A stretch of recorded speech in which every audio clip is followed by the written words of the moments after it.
Seringkali ku datang Tuhan hanya karena sejuta keluhan. Seringkali ku lupa Tuhan, seharusnya ku datang dengan segenap rindu dari lubuk hatiku, dengan hasrat yang tulus karena ku cinta padamu, tak hanya memikirkan berkat yang kau berikan, sungguh hanya karena ku mengasihimu, Yesus. Kalau kita jujur, kita akan mengakui satu hal, bahwa pada dasarnya manusia itu egoisnya, tidak hanya terhadap sesama tetapi juga terhadap Tuhan. Tanpa kita sadari, seringkali kedatangan kita kepada Tuhan bukan karena cinta, tapi karena kebutuhan. Karena kita membutuhkan sesuatu, maka kita datang kepada Tuhan. Karena itu malam hari ini mari kita belajar. Kita datang kepada Tuhan dengan kerinduan. Kita datang kepada Tuhan karena kita mengasihi Tuhan. Amin. Sebelum kita dengar firman Tuhan, mari angkat tanganmu dan katakan bersama-sama, dengan segenap rindu dari lubuk hatiku, dengan hasrat yang tulus karena ku cinta padamu, tak hanya memikirkan berkat yang kau berikan, sungguh hanya karena ku mengasihimu, Yesus.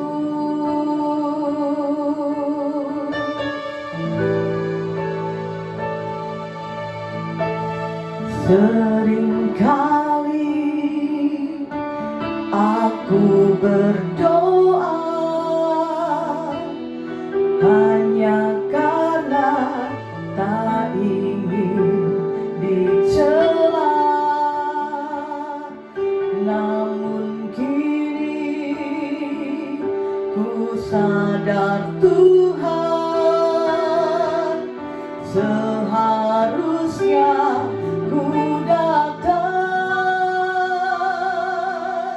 dengan segenap rindu dari lubuk hatiku, dengan hasrat yang tulus karena ku cinta padamu, tak hanya memikirkan berkat yang kau berikan, sungguh hanya karena ku mengasihimu, Yesus.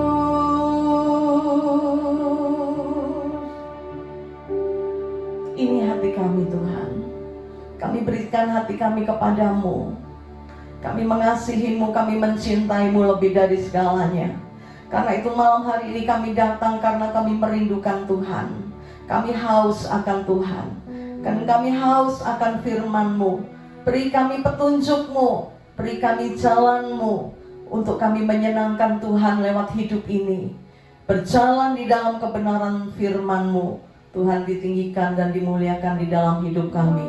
Pengurapan-Mu atas kami semua, baik hamba-Mu yang akan sampaikan firman-Mu, dan setiap wanita Kristen yang mendengarkan, yang mengikuti ibadah online ini. Tuhan memberkati kami semua. Dalam nama Yesus kami berdoa dan mengucap syukur. Haleluya. Amin. Malam ini saya akan bicara tentang Isabel. Maaf untuk keterlambatan ibadah online kita ya, seharusnya hari Selasa. Sahabat wanita yang dikasihi Tuhan, apa yang ada di benak kita ketika kita mendengar satu kata ini, yaitu Isabel? Saya yakin setiap kita pasti berpikir, yang ada di pikiran kita, Isabel adalah seorang wanita yang jahat, seorang wanita yang menguasai suami, seorang wanita yang dominan, seorang istri yang dominan, seorang wanita yang mencelakakan suami karena jalan keluar yang dia berikan salah, mengakibatkan sesuatu yang buruk menimpa suaminya mati ya. Dan Isabel adalah wanita yang bikin Israel berdosa terhadap Tuhan. Buat saya secara pribadi, ya, saya kagum banget dengan perempuan ini. Menurut saya, Isabel ini adalah wanita yang hebat. Menurut saya, Isabel ini adalah wanita yang luar biasa. Mungkin para sahabat wanita berpikir, ini hamba Tuhan satu ini kok aneh begitu ya. Semua orang gak suka dengan Isabel, tapi justru saya sangat kagum dengan wanita ini, dengan Isabel ini. Karena itu mari kita lihat firman Tuhan dari 1 Raja-Raja pasal 21. Tapi sebelum kita baca 1 Raja-Raja pasal 21 dari ayat 1 sampai 5. Kenapa saya mengagumi Isabel? Karena menurut saya Isabel ini adalah wanita yang berfungsi sebagai penolong. Isabel adalah wanita yang menjalankan fungsinya. Kita juga wanita. Karena itu kita juga harus menjalankan fungsi kita. Apa fungsi kita, saudara? Yaitu sebagai penolong. Jadi wanita identik dengan penolong. Kalau kita belum jadi penolong bagi suami kita, berarti kita belum layak disebut wanita. Maaf ya. Kalau kita mengaku diri kita wanita, maka kita harus mampu, harus bisa menolong suami. Nah, kita akan baca bersama-sama 1 Raja-Raja pasal yang ke-21. Perikop ini berjudul kebun anggur Nabot. Sesudah itu terjadilah hal berikut. Nabot orang Israel mempunyai kebun anggur di Israel di samping istana Ahab raja Samaria. Berkatalah Ahab kepada Nabot, berikanlah kepadaku kebun anggurmu itu supaya kujadikan kebun sayur, sebab letaknya dekat rumahku. Aku akan memberikan kepadamu kebun anggur yang lebih baik daripada itu sebagai gantinya. Atau, jikalau engkau lebih suka, aku akan membayar harganya kepadamu dengan uang. Jawab Nabot kepada Ahab, kiranya Tuhan menghindarkan aku daripada memberikan milik pusaka nenek moyangku kepadamu. Jadi Ahab ini seorang raja, dia menginginkan kebun anggurnya Nabot ya, dan kebetulan kebun anggur Nabot ini ada di sebelah istana. Tetapi karena kebun anggur ini adalah warisan dari nenek moyang, maka Nabot tidak mau memberikan. Karena itu di ayat yang ketiga dikatakan, kiranya Tuhan menghindarkan aku pada memberikan milik pusaka nenek moyangku kepadamu. Budaya waktu itu warisannya milik nenek moyang itu mereka sangat hargai ya. Ayat 4, lalu masuklah Ahab ke dalam istananya dengan kesal hati dan gusar karena perkataan yang dikatakan Nabot orang Israel itu kepadanya, tidak akan kuberikan kepadaku milik pusaka nenek moyangku. Maka berbaringlah ia di tempat tidurnya dan menelungkupkan mukanya dan tidak mau makan ya. Rupanya raja punya kebiasaan buruk juga ya, kalau lagi suntruk, lagi sumpek dia nggak mau makan. Ada wanita-wanita yang seperti itu, tapi yang pasti bukan yang ada yang sedang mengikuti ibadah online itu wanita di hutan-hutan ya, kalau lagi suntuk nggak mau makan. Oke, ayat 5, lalu, nah kita mulai ya. Ayat 5 berkata, lalu datanglah Isabel istrinya dan berkata kepadanya, apa sebabnya hatimu kesal sehingga engkau tidak mau makan? Nah, perhatikan ayat 5 ini saudara. Ayat 5 ini luar biasa ya. Dalam kondisi seperti itu, kondisi Ahab yang kesel, yang sumpek, yang suntuk, karena dia ingin memiliki kebun anggur tapi dia nggak bisa karena Nabot tidak mau memberikan. Dalam kondisi seperti itu, Isabel datang saudara. Nah, ada banyak kali kita wanita, ketika suami kita sedang suntuk, sumpek, alami persoalan, kita datang enggak, saudara? Nah, banyak orang berkata Isabel jahat. Tapi maaf ya, Seringkali kita lebih jahat loh. Isabel ini walaupun dia jahat, ketika suaminya memerlukan dia ada di sana. Dia datang. Dia datang tidak dengan keluhan, dia datang tidak dengan omelan, dia datang tidak dengan membawa persoalannya seperti kita, ya. Ada banyak wanita datang kepada suami, apa yang dilakukan saudara? Pak, tambahin dong uang belanja habis. Pak, tahu nggak? Barang-barang naik semua, nggak cukup. Datang kepada suami untuk berkeluh kesah. Datang kepada suami karena keperluan. Seperti kita datang kepada Tuhan, ya. Bahkan saya kaget ketika seorang ibu, seorang wanita menunjukkan kepada saya pembicaraan dengan suaminya, ya. Saya kaget saudara, dia bilang gini, Pak, suruh anakmu tidur. Lah, ini ngawur saudara, ya. Suami kerja, ditelepon, di WA untuk supaya nyuruh anaknya tidur, nyuruh anaknya belajar. Ini wanita yang tidak berfungsi sebagai penolong. Ibu-ibu, kita punya tugas, ya, menemani anak-anak. Kita punya tugas mendidik anak-anak. Kita punya tugas mengarahkan anak-anak. Suami punya tugas, mereka harus bekerja. Jadi jangan limpahkan semua kepada suami, nggak benar ini saudara. Harusnya itu tugas kita. Masa ngurus anak aja nggak bisa? Sampai telepon suami, gitu ya, minta suami turun tangan. Oh iya, anakku kalau sama aku nggak nurut, ya nurutnya sama bapaknya itu bodoh, itu ibu yang bodoh, gitu ya. Kita yang mengandung, kita yang melahirkan, kita yang membesarkan, kita yang mendidik lah. Kalau bisa anak nggak nurut sama kita, begitu ya. Oke, kita lihat Isabel saudara. Kita akan belajar dari Isabel ini. Dia begitu care dengan suaminya. Ketika suaminya sedang ada di dalam masalah, dia datang. Dia peduli. Kenapa saudara? Dia sayang, ya. Banyak kali kita perempuan-perempuan, kita tidak datang kepada suami ketika suami kita sedang ada di dalam kesulitan, kesukaran, begitu ya. Lah, mana yang lebih baik? Isabel atau kita? Kita yang mengaku kita tidak jahat, kita yang berkata bahwa Isabel itu perempuan tidak baik.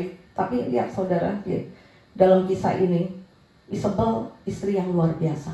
Dia datang pada suami ketika suami membutuhkannya. Amin.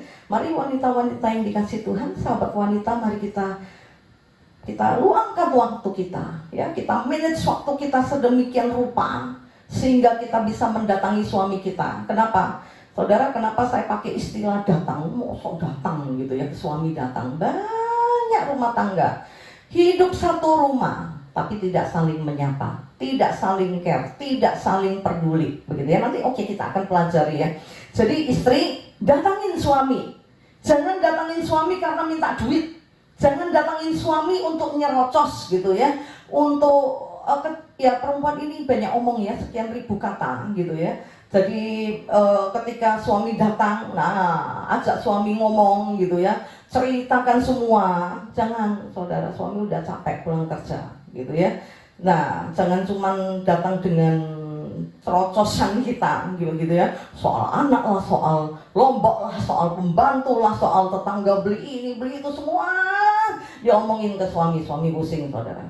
Datang kepada suami seperti Isabel, lakukan sesuatu yang baik. Kalau suami punya pulang kerja, datang hampiri gitu ya, sambut dengan ciuman, sambut dengan hati yang penuh dengan sukacita, sambut dengan minuman hangat, sambut dengan makanan begitu ya.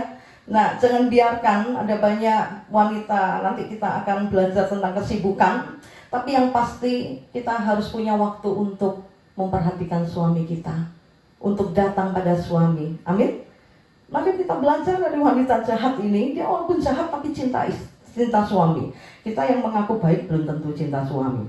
Nah, buktinya apa? Buktinya kita nggak peduli dengan suami. Sampai suami nyanyi, makan sendiri, masak sendiri.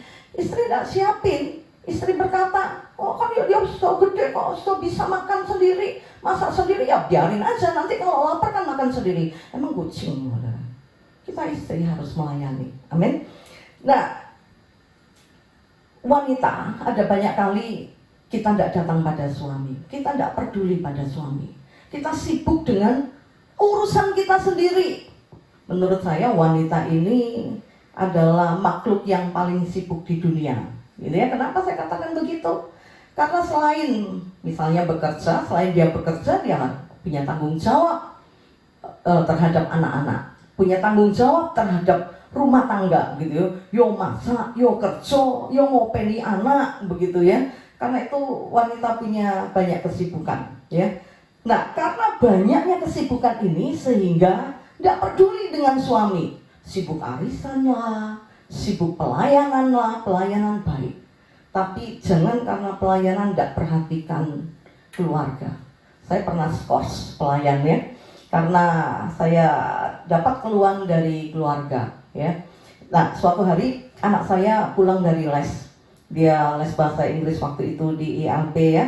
Nah, awal les pelajaran yang baru, kelas baru begitu ya. Dia kenalan dengan seseorang. Lalu ngobrol-ngobrol, ternyata seseorang ini satu sekolah, satu kelas dengan pemuda di tempat kami. Nah, lalu teman baru anak saya ini bilang kalau anak pemuda ini ternyata sudah tidak sekolah lagi. Nah, ketika dia pulang, dia laporkan kepada saya begitu kaget ya. Yang benar begitu ya. Iya, tadi Iskia begini dia ceritakan begitu. Akhirnya saya telepon teman saya ini ya. Saya bilang ada kabar kurang baik ya. Tadi anak saya les. Nah, kata teman sekolah yang satu sekolah dengan anakmu, satu kelas dengan anakmu udah keluar dari sekolah. Lalu apa reaksinya ya? Otomatis reaksinya nggak baik. Dia bilang, kenapa Cece selalu negatif dengan saya? Saya bilang, saya nggak pernah negatif dengan orang. Saya ini orang yang nggak pernah berprasangka buruk terhadap orang lain. Ini berita yang saya dengar. Nah, untuk kita tahu berita itu benar apa enggak, ayo besok tak temenin sama-sama ke sekolah. Kita buktikan anakmu sekolah apa enggak, gitu ya. Kalau saya ini nggak terlalu banyak, nggak terlalu suka banyak omong, lebih enak dibuktikan begitu ya daripada ngomong tok. Nah, dia tolak, dia bilang ya udah besok anak saya aja yang urus ya terserah. Tapi singkat awalnya dia begitu ngotot, nggak bisa, anak saya tuh tiap hari berangkat pakai seragam bla bla bla begitu ya. Tapi singkat cerita memang anaknya dikeluarkan udah 6 bulan nggak sekolah. Nggak cuma itu gitu ya, suaminya komplain juga ke saya. Lalu dia ceritakan apa yang dilakukan oleh istrinya. Kalau di gereja aktif ya. Nah, di tempat kami itu ada makan-makan ya. Kalau selesai ibadah kita makan, tujuannya fellowship. Nah, dia masakin juga gitu ya. Tapi yang dia buat dalam rumah tangga, dia nggak pernah sediain anak-anak sarapan. Dia nggak pernah care dengan anak, dengan suami begitu ya. Bahkan pekerjaan rumah tangga terbengkalai. Yang masak beberapa minggu aja dia belum cuci. Suaminya bilang begitu. Saya diundang ke rumahnya, kalau nggak percaya, Cece boleh ke rumah saya, lihat. Itu panci sampai hari ini. Saya bilang ini masaknya sudah sebulan yang lalu, gitu ya, kok kaseten begitu ya. Dan ini yang terjadi, dan akhirnya saya panggil ibu ini dan saya berkata, kayaknya kamu lebih baik layani keluarga. Saya nggak mau ada ibu, ada suami melayani Tuhan, aktif di gereja, jadi berkat buat orang lain, tapi keluarga sendiri terbengkalai. Kami mengambil satu komitmen, karena kami melihat banyak kegagalan anak pendeta ya. Karena itu kami ambil satu komitmen, kalau suami keluar, saya yang harus jaga kandang. Kalau saya yang keluar, pelayanan keluar kota, suami harus ada di rumah. Kami tidak mau biarkan anak kami sendiri, kecuali keluar negeri. Nah, saya tidak mau anak saya rusak seperti anak-anak pendeta. Di tempat yang Tuhan percayakan kepada saya, untuk anak-anak sekolah pun sama. Saya selalu minta rapot mereka. Saya nggak mau mereka aktif melayani, tapi sekolahnya nggak karuan, begitu ya. Oke, kembali ke istri. Ada banyak kesibukan istri ya. Sibuk macam-macam, bahkan memasak pun. Ini bisa membuat istri nggak peduli dengan suami ya. Jadi dewi dapur ya. Nah, hari-hari masak, terus seharian bisa di dapur ya. Memang bagus gitu ya, mau memanjakan keluarga dengan lidah. Tapi saya ingin katakan, kalau engkau masak sampai engkau tidak tahu suami pulang, engkau tidak tahu suami pergi, engkau tidak bisa temani, itu keliru. Menurut saya harus ada keseimbangan. Ya, saya ngomong begini, saya masak untuk keluarga saya. Tapi saya nggak mau jadi Dewi Gapur ya, di rumah seharian masak, terus nggak tahu apa yang terjadi gitu ya, nggak temani pergi suami. Ini tidak benar begitu ya, perlu keseimbangan. Masak itu betul baik ya, tapi ojo masak tok. Anak keleleran, suami juga begitu. Suami mau pergi bersama istri, tidak ada kesempatan. Pergi sama teman-teman lain bawa istri, suami kita tidak bawa istri karena kita sibuk di dapur. Dan aku tidak ikut, nanti kue susku gosong gitu ya. Lebih berat kue sus daripada temenin suami, ini tidak benar begitu ya. Nah, karena itu saya ingin kita sama-sama belajar dari apa yang dilakukan oleh Isabel ini ya. Isabel ini luar biasa loh saudara. Dia begitu care, begitu peduli dengan suaminya. Dia datang ketika suaminya mengalami sesuatu. Dan dia tidak egois dengan dirinya. Dia tidak datang karena keluar, aduh pak, alat make upku habis, minta duit. Aduh begini, lihat saudara. Di ayat 5 tidak dituliskan Isabel mengeluhkan sesuatu kepada suaminya.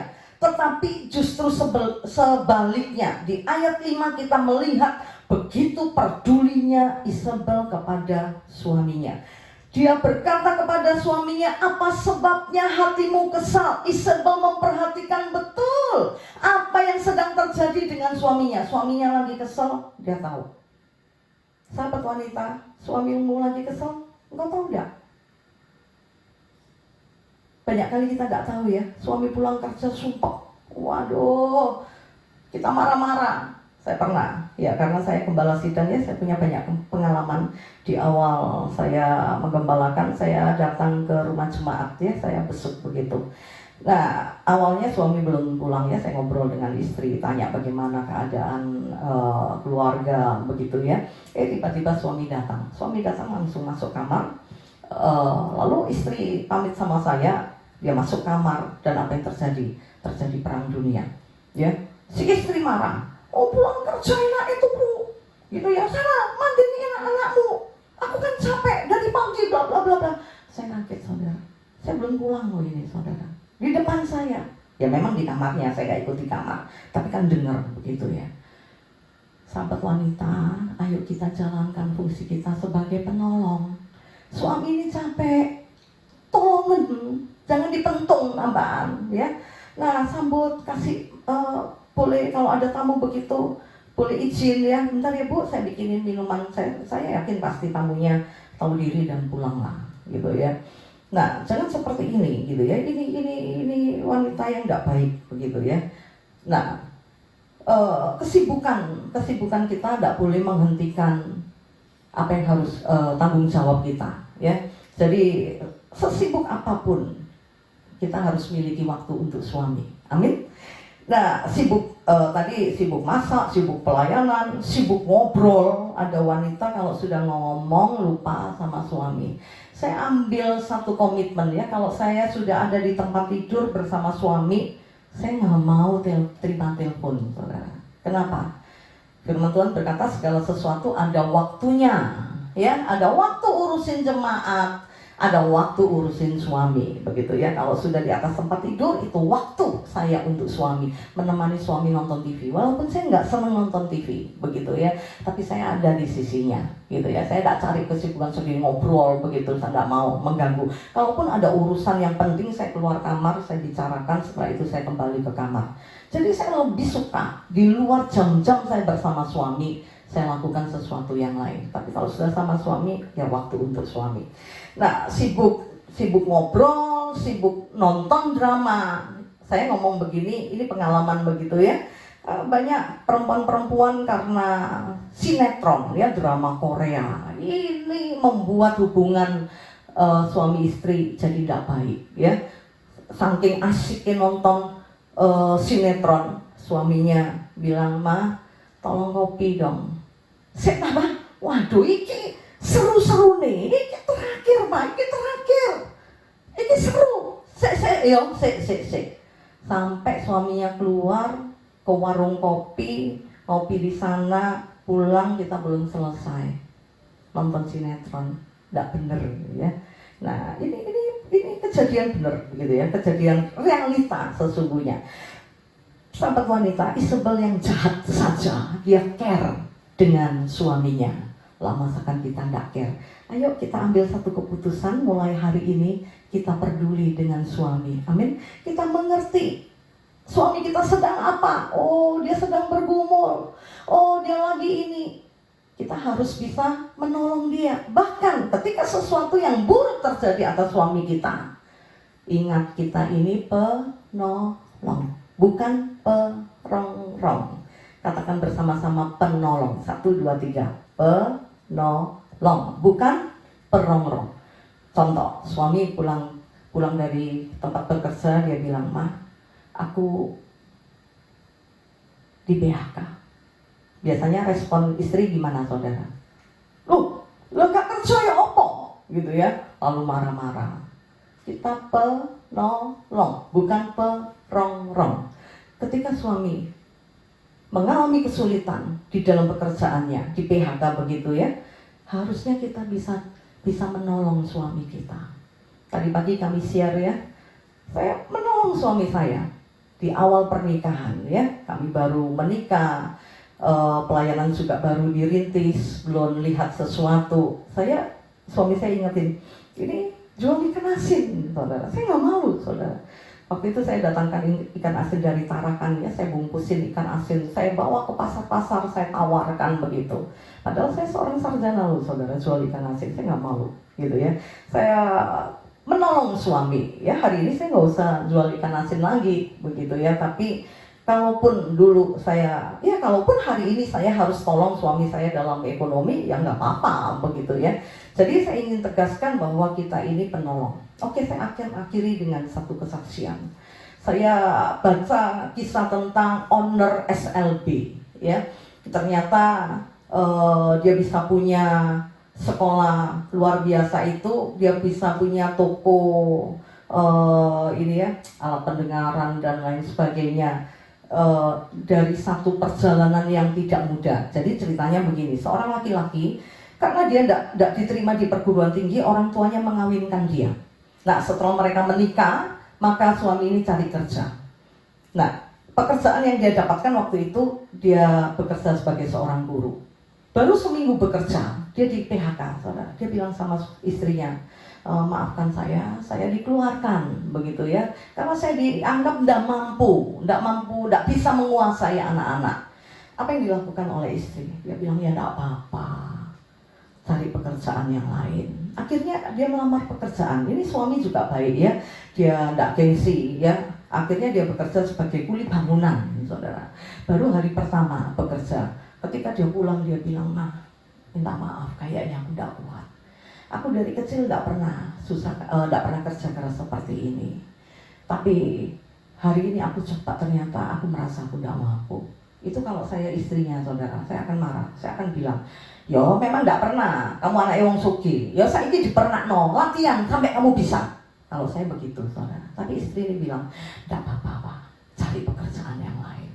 Sampai berbulan-bulan, saudara, suami ini mengalami kegagalan demi kegagalan. Sampai suatu hari, suami ini melamar di sekolah luar biasa.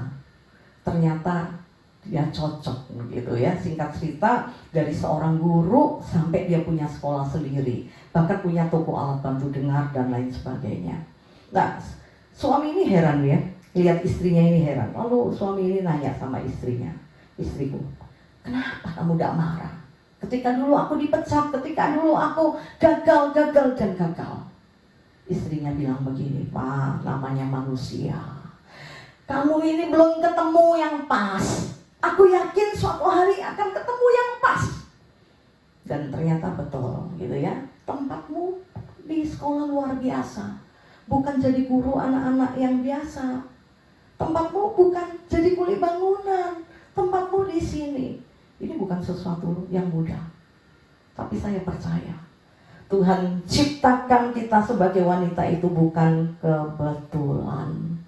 Tuhan tahu kapasitas kita, Tuhan tahu kemampuan kita. Bersama Tuhan, saya percaya kita akan lakukan perkara-perkara yang dahsyat dan luar biasa. Ayat terakhir terakhir kita akan baca bersama-sama Pengkhotbah pasal yang keempat. Pengkhotbah ini bicara tentang perkawinan, ya. Perkawinan itu bukan cari bahagia, bukan cari kehidupan yang lebih baik, tetapi apa yang Alkitab katakan tentang perkawinan. Pengkhotbah pasal 4 di ayat yang ke-10, 9 dulu ya. Pengkhotbah pasal 4 ayat 9, berdua lebih baik daripada seorang diri, karena mereka menerima upah yang baik dalam jerih payah mereka. Jadi ada berkat tersendiri di dalam pernikahan. Di dalam dua menjadi satu ini ada sesuatu yang Tuhan beri, gitu ya. Ada upah, ya. Dan yang kedua di ayat yang ke-10, karena kalau mereka jatuh, yang seorang mengangkat temannya. Pernikahan ini untuk saling melengkapi, bukan saling mendapatkan sesuatu, bukan berlomba-lomba mendapatkan sesuatu, berlomba mendapatkan kebahagiaan, mendapatkan kasih sayang, mendapatkan apa, bukan, gitu ya. Kalau yang satu jatuh, tugas yang lain mengangkat. Amin. Maaf, saya ingin katakan ini bukan sesuatu yang mudah. Ketika suami kita berkata kita di PHK, kita nggak boleh marah loh saudara. Tapi kita harus bisa memberikan solusi. Seperti Isabel. Isabel ketika suaminya utarakan apa yang membuat dia kesal, dia beri solusi. Tapi sayang, solusinya salah. Kenapa? Karena Isabel ini menyembah Allah yang jahat. Maka dia memberikan solusi yang jahat. Saya percaya kita menyembah Allah yang baik, kita akan memberikan solusi jalan keluar yang baik. Ketika suami berkata, aku di PHK, Ma. Oh enggak apa-apa, aku kan bisa masak. Nanti aku akan bikin catering, Papa bantuin ya. Dan aku doakan supaya Papa cepat dapat kerjaan. Ini penolong saudara. Tapi kalau suami datang bilang dia di PHK, kita marah-marah, terus makan apa? Anakmu banyak, dikasih makan apa? Mbok yo mawas diri, anakmu manusia, tetap makan nasi. Masuk karena suami tidak kerja, anakmu mbok kayak makan kereweng? Enggak kan? Nah, saya percaya Tuhan taruh sesuatu yang istimewa dalam setiap wanita. Saya ingat ya, waktu awal pernikahan, Tuhan kasih kemampuan. Bahkan saya bilang sama suami saya tadi pagi, ingat nggak? Aku ke Jogja, kulaan batik. Ada teman di satu perusahaan, dia bisa jual. Saya ke Jogja berangkat pagi jam 5, saudara. Sampai sana siang jam 1. Saya ke pasar, pasar Klewer, pasar apa ya? Lupa. Pring Harjo, gitu ya, di Jogja. Saya kulak daster, saya kulak batik, saya langsung pulang Surabaya. Bayangin saudara, PP, perempuan, berangkat sendiri saya saudara. Apapun saya kerjakan untuk menopang ekonomi keluarga. Kenapa saya lakukan itu? Saya tahu suami saya seorang hamba Tuhan. Saya tidak mau dia pelayanan karena duit, motor duiten. Ada banyak orang melayani cari duit ya. Kami tidak mau, saya tidak mau. Lebih baik saya bekerja, karena itu saya topang suami saya dengan apa yang bisa saya kerjakan. Dan hari ini saya sudah nggak usah kerja begitu ya. Dan ketika belakangan ini suami ngomong tentang ekonominya, saya bilang tenang ya. Memang kondisimu tidak bagus ya, kondisi fisik tidak bagus, tapi aku masih sehat, aku masih bisa kok. Doa dan harapan saya bisa jadi berkat sampai kapanpun untuk suami dan anak-anak, bahkan untuk orang lain.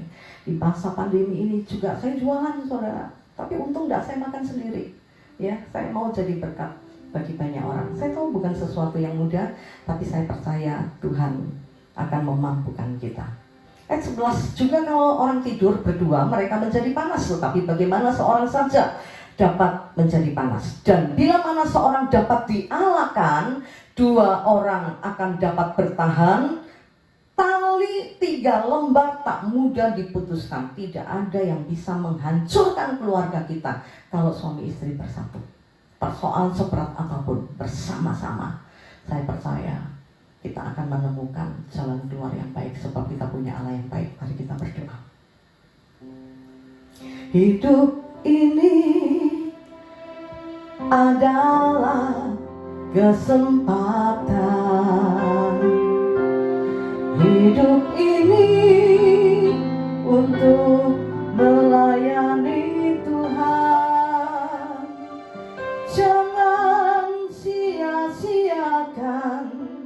waktu yang Tuhan beri. Hidup ini harus jadi berkat. Oh Tuhan, pakailah hidupku selagi aku masih kuat.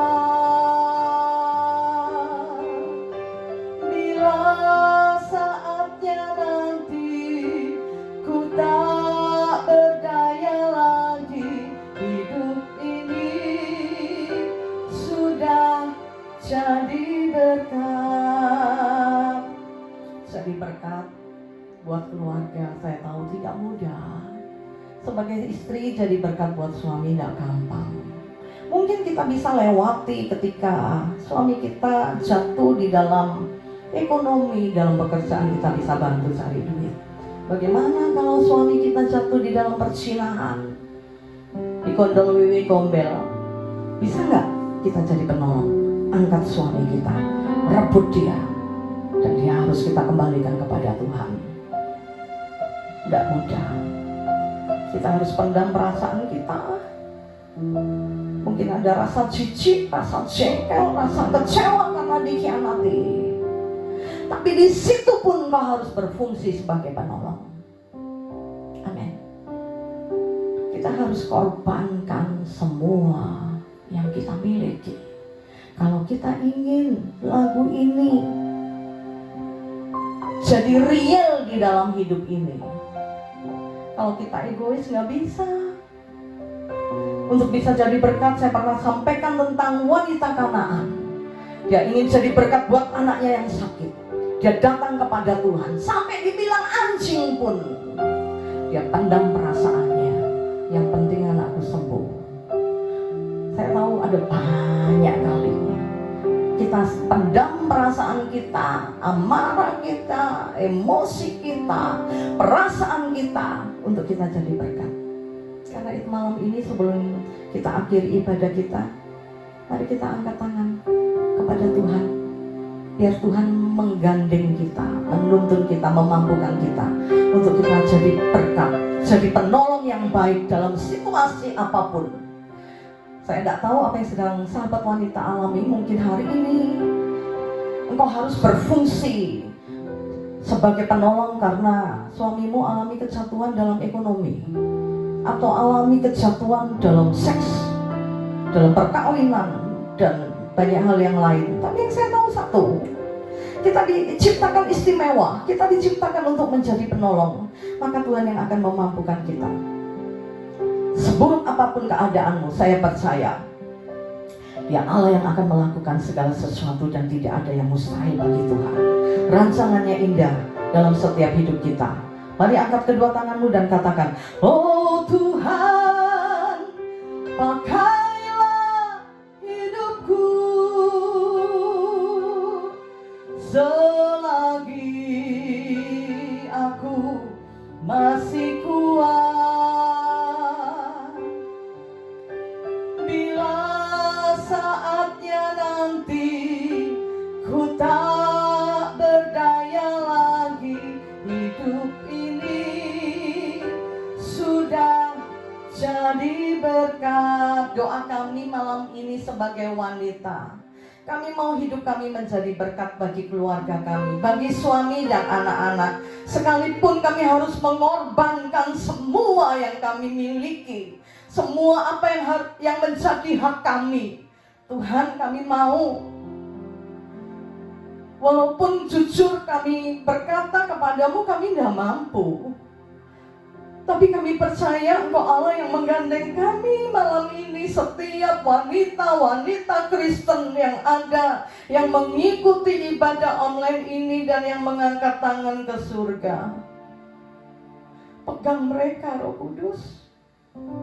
Berikan kemampuan, berikan kekuatan, berikan hikmat, menolong keluarga, menolong anak dan suami, membawa mereka kepada kemuliaan Tuhan. Terima kasih Kau ciptakan kami sebagai wanita yang hebat, wanita yang luar biasa, wanita yang istimewa. Kami bersyukur kepadamu Tuhan. Kami berikan segala kemuliaan hanya bagi-Mu. Dan sebelum kami selesaikan ibadah kami angkat tangan ke surga. Kami terima berkat yang terbaik dari Tuhan. Kiranya Engkau memberkati aku berlimpah-limpah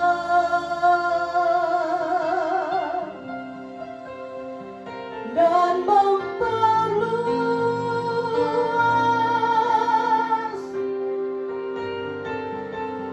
daerahku,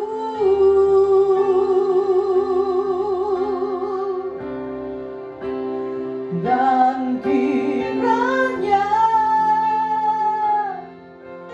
tangan-Mu menyertai aku dan melindungi aku daripada malapetaka, sehingga kesakitan tidak menimpa aku. Kami angkat tangan ke surga.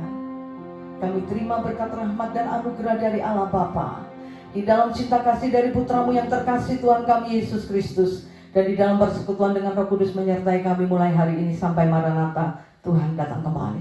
Yang percaya diberkati Tuhan bersama-sama katakan amin. Selamat menjalankan tugas kita sebagai penolong, dan saya percaya Tuhan yang memampukan dan memberikan kekuatan kepada setiap kita wanita.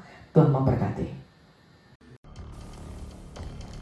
Bagi sahabat wanita yang membutuhkan doa dan konseling, bisa menghubungi Pastor Elizabeth Low di nomor WhatsApp 0812 310 11 000. Terima kasih, Tuhan Yesus memberkati.